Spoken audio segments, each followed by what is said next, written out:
আগামী ৪৮ ঘণ্টার মধ্যে উত্তর-পশ্চিম বঙ্গোপসাগর ও তৎসংলগ্ন এলাকায় একটি লঘুচাপ সৃষ্টি হতে পারে বলে জানিয়েছে বাংলাদেশ আবহাওয়া অধিদপ্তর। মঙ্গলবার বাংলাদেশ আবহাওয়া অধিদপ্তরের আবহাওয়াবিদ ডক্টর মোহাম্মদ আবুল কালাম মল্লিকের দেওয়া পূর্বাভাসে এ তথ্য জানানো হয়।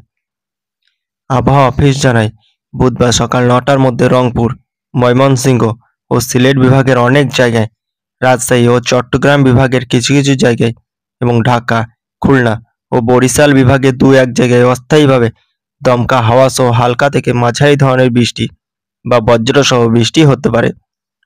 সেই সঙ্গে রংপুর, ময়মনসিংহ ও সিলেট বিভাগের কোথাও কোথাও মাঝারি ধরনের ভারী থেকে ভারী বর্ষণ হতে পারে। এছাড়া সারা দেশে দিন এবং রাতের তাপমাত্রা প্রায় অপরিবর্তিত থাকতে পারে। বুধবার সকাল ৯টা থেকে পরবর্তী ২৪ ঘন্টায় রংপুর, ময়মনসিংহ, চট্টগ্রাম ও সিলেট বিভাগের অনেক জায়গায় এবং রাজশাহী, ঢাকা, খুলনা ও বরিশাল বিভাগের কিছু কিছু জায়গায় অস্থায়ীভাবে দমকা হাওয়াসহ হালকা থেকে মাঝারি ধরনের বৃষ্টি বা বজ্রসহ বৃষ্টি হতে পারে। সেই সঙ্গে রংপুর, ময়মনসিংহ, চট্টগ্রাম ও সিলেট বিভাগের কোথাও কোথাও মাঝারি ধরনের ভারী থেকে ভারী বর্ষণ হতে পারে। সারা দেশে দিনের তাপমাত্রা ১ থেকে ২ ডিগ্রি সেলসিয়াস কমতে পারে এবং রাতের তাপমাত্রা সামান্য কমতে পারে। বৃহস্পতিবার সকাল ৯টা থেকে পরবর্তী ২৪ ঘন্টায় রংপুর, ময়মনসিংহ, ঢাকা, বরিশাল, চট্টগ্রাম ও সিলেট বিভাগের অনেক জায়গায় এবং রাজশাহী ও খুলনা বিভাগের কিছু কিছু জায়গায় অস্থায়ীভাবে দমকা হাওয়াসহ হালকা থেকে মাঝারি ধরনের বৃষ্টি বা বজ্রসহ বৃষ্টি হতে পারে।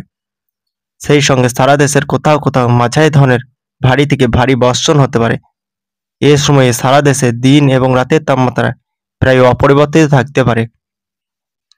শুক্রবার সকাল ৯টা থেকে পরবর্তী ২৪ ঘন্টায় খুলনা, বরিশাল, চট্টগ্রাম ও সিলেট বিভাগের অনেক জায়গায় এবং রংপুর, রাজশাহী, ময়মনসিংহ ও ঢাকা বিভাগের কিছু কিছু জায়গায় অস্থায়ীভাবে দমকা হাওয়াসহ হালকা থেকে মাঝারি ধরনের বৃষ্টি